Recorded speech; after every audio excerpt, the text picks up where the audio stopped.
Le Cameroun n'a pas que des escrocs. Le Cameroun a parfois vu des vrais patriotes qui sont morts pour une cause. Ils sont morts pour ce pays parce qu'ils défendaient la terre de nos ancêtres. Parce qu'ils ne voulaient pas que nous soyons escroqués par des colons. Et parce qu'ils savaient que la terre est d'abord la première richesse d'un peuple. Mais la terre du Cameroun, elle est vendue aux enchères, offerte aux sociétés étrangères, en humiliant les autochtones, en utilisant les prétextes de la loi au désarroi de ces populations qui parfois sont moquées par ces néocolons qui, après les Allemands, continuent l'expropriation, les humiliations des populations qui pourtant, depuis des centaines d'années, ont toujours existé et ont cru défendre ce qui leur revenait de droit. Ce qui se passe à Douala est une honte. Parce que c'est de l'histoire qui se répète. C'est de l'histoire dans la plus infâme de ses formes, avec cette fois-ci des acteurs noirs à la place des colons blancs, des colons allemands, des colons français. Comme à l'époque, en 1884, lorsque les Allemands avaient signé le traité avec les chefs Sawa pour voler le Cameroun, pour mettre le Cameroun sous leur férule, eh bien, c'est exactement la même chose qui se passe actuellement avec le même peuple Sawa. Le peuple Sawa martyrisé, le peuple Sawa humilié, le peuple Sawa expulsé de ses propres terres. Le 14 mai 2022, à Bali, et plus précisément à Dikolo, on a vu des pleurs, des familles, voir leur maison détruite, expulsée, jetée dans la rue.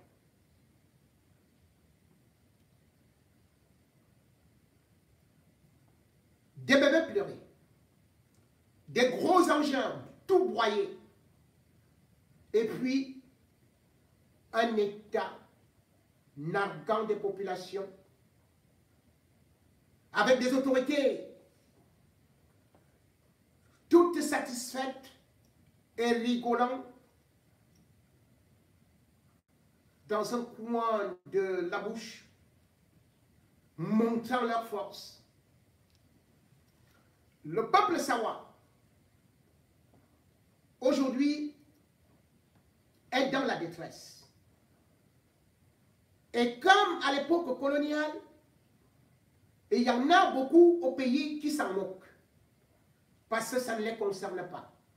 Ils ressortent des anciens clichés, que allez marcher parce que vous avez interdit les marches là-bas à Douala, maintenant, vous allez lire l'heure. Se moquer des malheurs des autres, et surtout, lorsque ça concerne l'expropriation, c'est uniquement enfoncer encore un couteau dans la plaie de la colonisation. D'autant plus que cette expropriation est utilisée pour des prétextes incroyables, à savoir que c'est l'utilité pour des biens d'utilité publique. Cette raison a été avancée pour que l'État du Cameroun signe une convention le 10 août 2020 avec un individu d'origine camerounaise qui représente une société ou qui se dit PDG d'une société, immigration au Canada, et qui se retrouve là pour chanter qu'il vient construire dans cet endroit-là un hôtel 5 étoiles. Ah non, ce n'est plus ça. Un hôtel 4 étoiles. Tantôt c'est le Hilton, tantôt c'est Marion. Et il dit qu'il est le représentant de ces blancs-là qui veulent apporter la prospérité à Douala. Un hôtel du jamais vu qui aura au moins 280 chambres à coucher. Oui, pas pour les Douala, mais pour les gens qui viennent de là-bas. Cet hôtel aura une salle de conférence de 1000 places. Pas pour les Sawa, mais pour les Blancs loin de là-bas. Cet hôtel-là aura l'air de jeu. Pas pour les Sawa, mais pour les fils et les gens bien de là-bas. Cet hôtel-là sera d'utilité publique, mais ne servira pas au public ou au grand public. Ce n'est ni un hôpital public, ni une école publique dont les Sawa ont besoin, mais un hôtel jouissif où ceux qui se sont remplis des poches, ou d'autres qui nous ont colonisés, et ceux qui ont volé, viendront donc narguer les pauvres populations qui seront de l'autre côté de la rive, à côté des égouts. Oui, cet hôtel-là sera construit sur un terrain qui n'est même pas autorisé de pouvoir abriter un bâtiment de 3 niveaux. Lorsqu'on regarde la nappe ferrique qui est juste en bas, comment a-t-on fait pour délivrer un permis de bâtir à cet hôtel-là? Comment a-t-on fait pour arriver à exproprier des populations? Bam! Ils vous sortent un document. Oh là là! Les Sawa sont des escrocs, c'est des bandits. Ils ont pris de l'argent et ils ont accepté qu'ils vont déménager avant novembre 2021. Ils ont tout volé, ils ont déjà tout mangé. Et en fin de compte, qu'est-ce que dit le document? Le document dit que pour 63 familles, ils ont été dédommagés à 300 millions. Et que certains auraient reçu la colossale enveloppe de 20 millions. 20 millions, c'est pour faire une fondation. C'est pour faire une maison. Dans un endroit où ces populations ont vécu depuis des années et des années. Leurs parents, arrière-grands-parents, où ils ont fait des rituels, des rites. Là, ils ont toutes leurs marques. On leur dit non. On vous a déjà indemnisé à monnaie de singe. Partez, foutez le camp. Et comme d'habitude, on va les tabasser. Ce n'est pas la première fois. En novembre 2021, en novembre 2019, autant pour moi, toujours ces populations-là se plaignaient déjà, puisque on leur avait dit, avant même de signer cette convention, de dégager, de partir, de s'en aller. Une sommation d'un mois. Partez, ramassez tout, sinon on va vous écraser comme vos maisons. Et le gouvernement avait mis les grands moyens pour écraser le peuple Sawa. Bombes lacrymogènes, sans pour autant oublier des balles en caoutchouc qui étaient tirées sur des mamans, sur des papas, sur des chefs, sur des enfants. Et puis, puisque ça allait tourner en émeute, Joseph John Goutier, Premier ministre, qui pourtant avait signé cet arrêté d'expropriation, allait recevoir dans son cabinet Joshua aussi, et l'honorable Sopor, avec l'honorable Docolis. Ils avaient apporté un mémorandum pour expliquer au Premier ministre que non seulement sa décision était illégale, mais surtout l'endroit où on voulait les déplacer, les déloger, les exproprier, ce n'est pas cet endroit qui avait été soi-disant donné par le gouvernement à cet individu. Vous vous rendez compte? 4 hectares que le gouvernement accorde à une entreprise privée, à une chaîne étrangère, un bail de 50 ans tantôt, de 100 ans, oui, 100 ans, un siècle. Ils ont payé combien? Rien. Le Camerounais cherche à investir. Mais pour avoir du terrain, il faut souffrir. Et on vous dit que la chaîne Marriott arrive, ou la chaîne Hilton, et on offre une chaîne à une chaîne privée un bail de 100 ans, et on expulse les populations. Joseph John Gouttet avait pris le mémorandum et il avait promis que non seulement il n'allait pas être expulsé, mais surtout, au moins, qu'il allait réétudier le dossier. On est arrivé où? Mars 2022, bis repetita.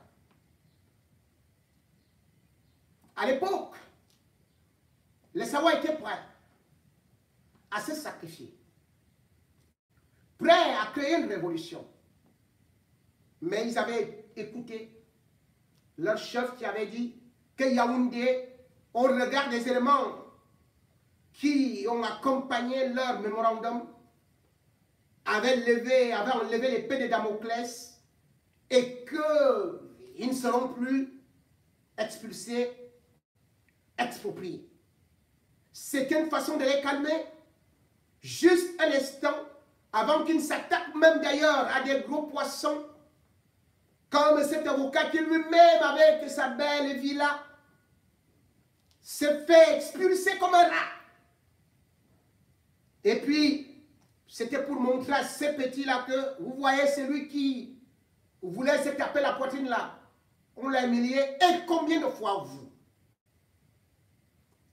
Mais surtout, ce qui est utilisé par le gouvernement comme argument est tellement inhumain, insensé et nous rappelle le passé. On ne peut pas expulser des populations sans d'abord les reloger dans des conditions adéquates. L'État devrait nous défendre, devrait défendre les plus faibles, les pauvres ou ces populations, et non des entreprises étrangères. Même si elles sont représentées par des Camerounais eux-mêmes étrangers. Et puis, comme je parlais du passé, cet endroit-là, Dikolo, Bani, où on veut les expulser, c'est à cet endroit-là que la mère du prince Douala Mangabel vivait. C'est dans cet endroit-là qu'il avait passé la dernière nuit. Le prince Douala Mangabel, avant d'être fusillé en 1914, et plus exactement le 8 août, par des colons allemands. Et c'est cet endroit-là, une fois de plus, qu'on vient prendre le cœur des Savoie pour les humilier, comme en 1884, en juillet, après avoir signé, ou avoir été contraint de signer, eh bien, le traité avec les Allemands, au moins Locke, qui était un vrai roi de Douala, Locke avait décidé de ne pas reconnaître ce traité-là. Parce qu'il disait, je ne vois pas comment est-ce que le drapeau allemand vient flotter sur la terre de mes ancêtres. Il l'avait refusé. Et c'est en ce moment-là que le Reichstag avait ordonné une expédition punitive contre lui. Des canonnières avaient débarqué exactement comme on le voit actuellement pour encercler là les Sawa vont manifester ou manifestent leur indignation, leur mécontentement. Ils avaient été matraqués, tués, piétinés par l'armée coloniale allemande. Jusqu'à ce que le roi fut humilié et est obligé de se résigner.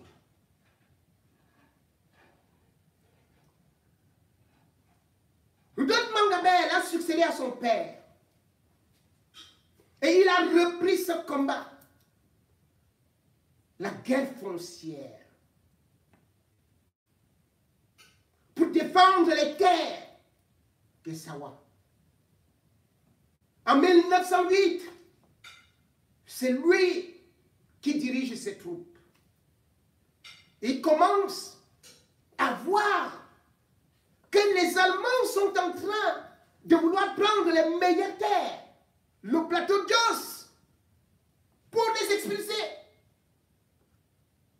pour les éloigner loin de là, à partir d'une ordonnance datant du 14 février 1903.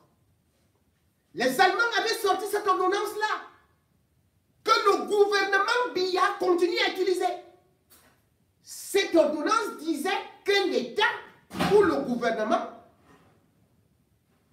a le droit d'expulser les indigènes, les propriétaires fonciers, pour des causes d'utilité publique. C'est l'ordonnance du 14 février 1903.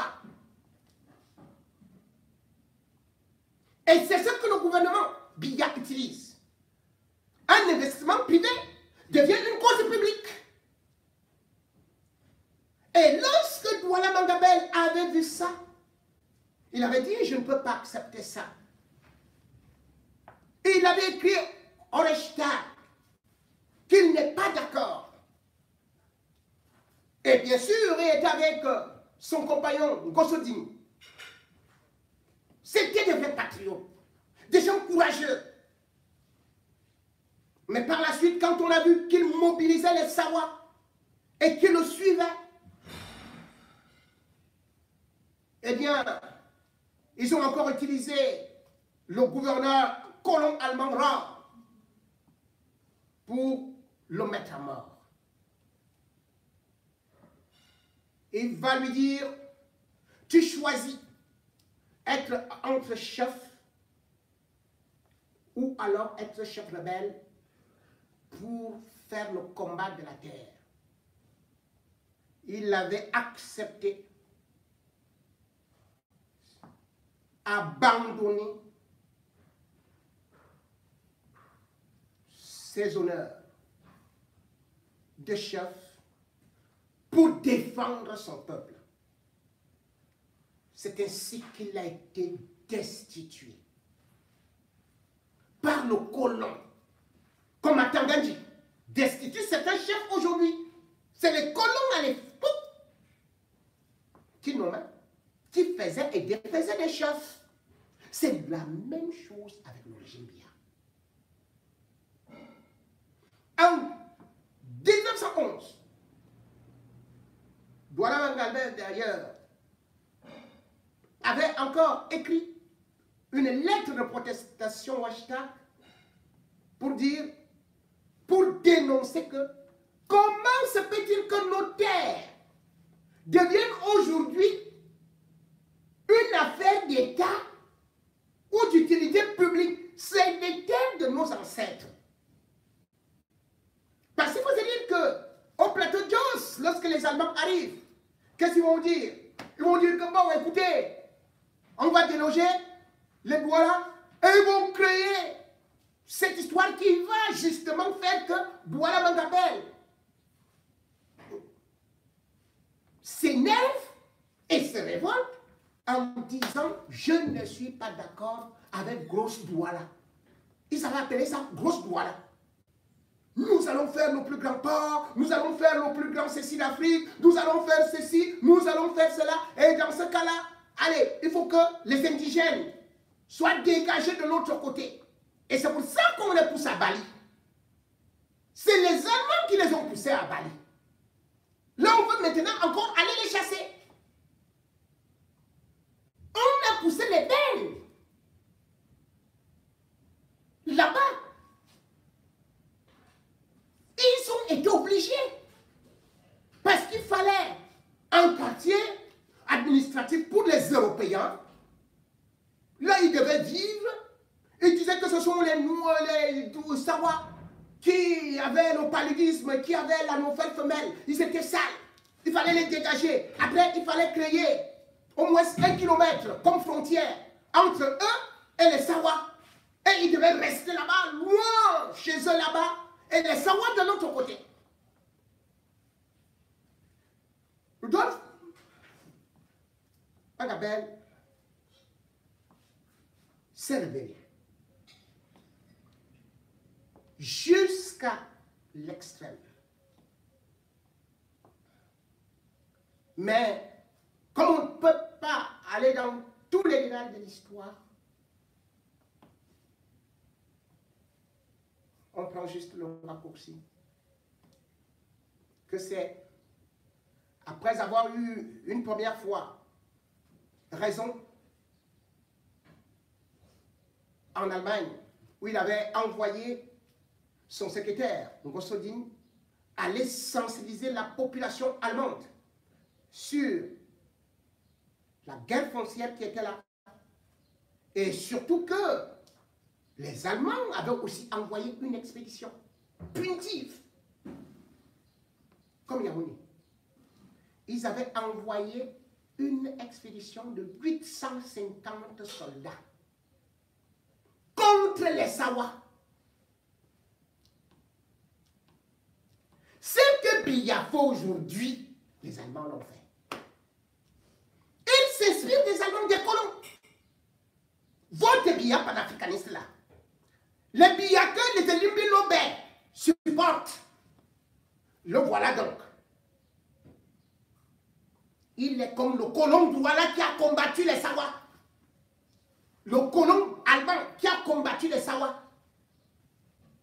C'est comme ça. Et ils ont été écrasés.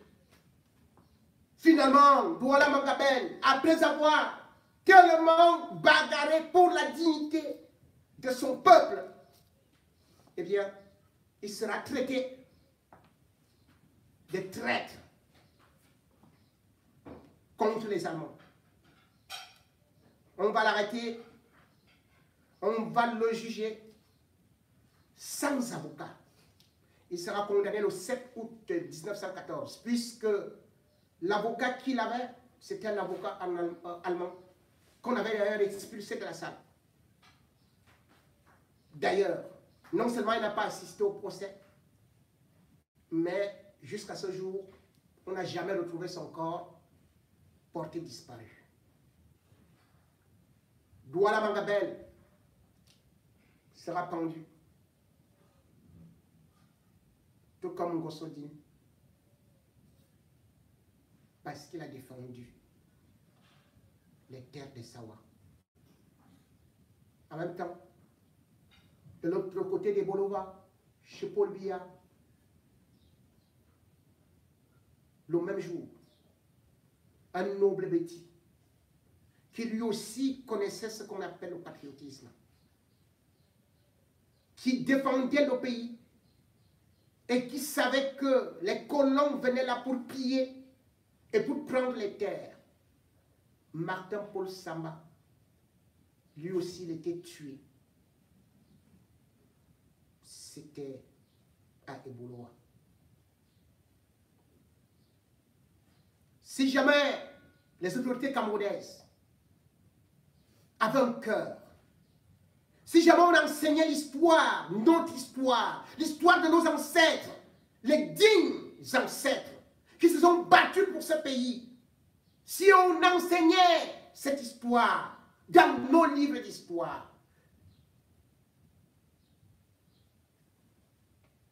on n'aurait plus jamais eu le cas d'un hôtel Marriott dont on ne connaît même pas l'explication, qui n'a jamais été ancêtre de Douala, qui se retrouve au milieu, au cœur de la civilisation des terres Douala, des terres Sawa. Si on apprenait notre histoire, si on avait une mémoire, si on avait des vrais représentants, on ne pourrait jamais prendre ce peuple Sawa comme des moins que rien.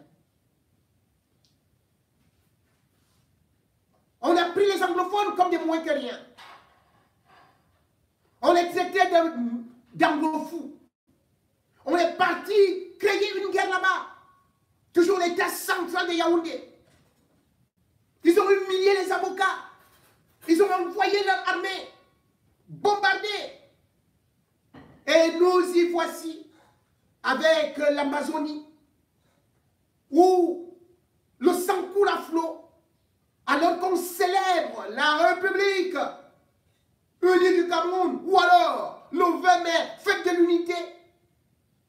Voilà les anglophones qui sont là-bas, et voilà le même État barbare, le même État sanguinaire, le même État d'Adolf Hitler qui ne parle sur les terres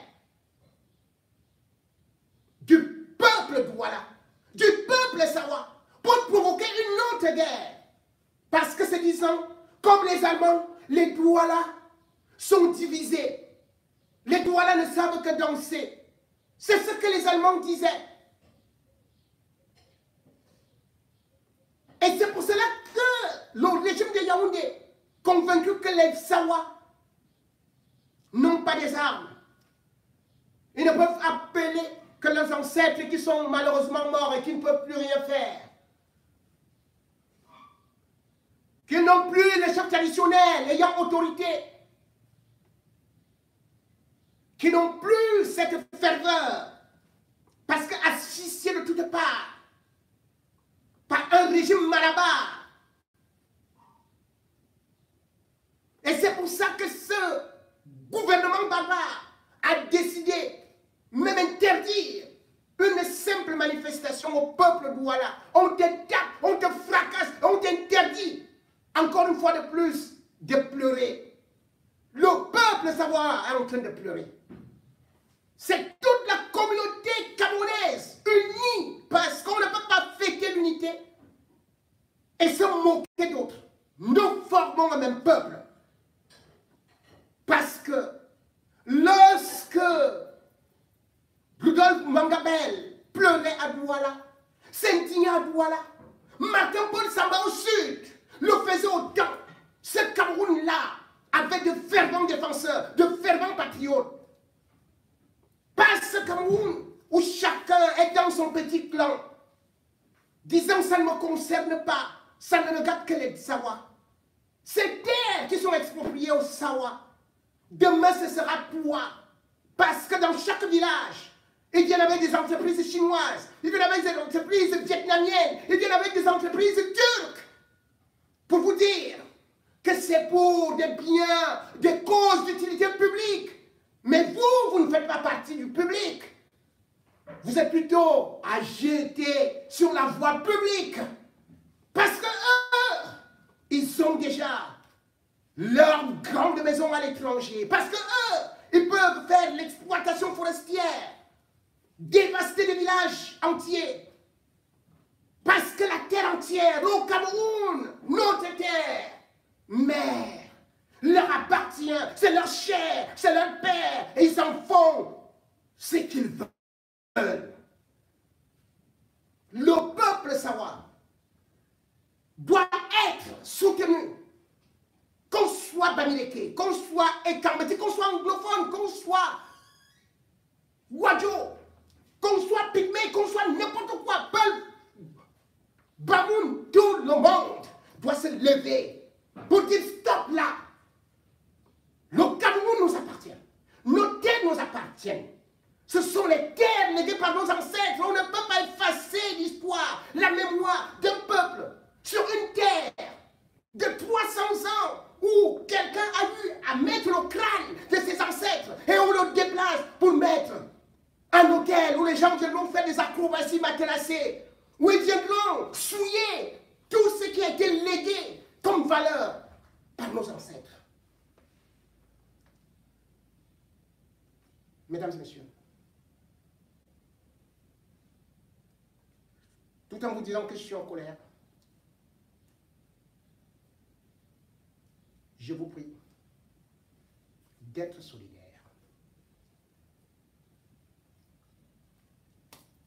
Merci de m'avoir écouté.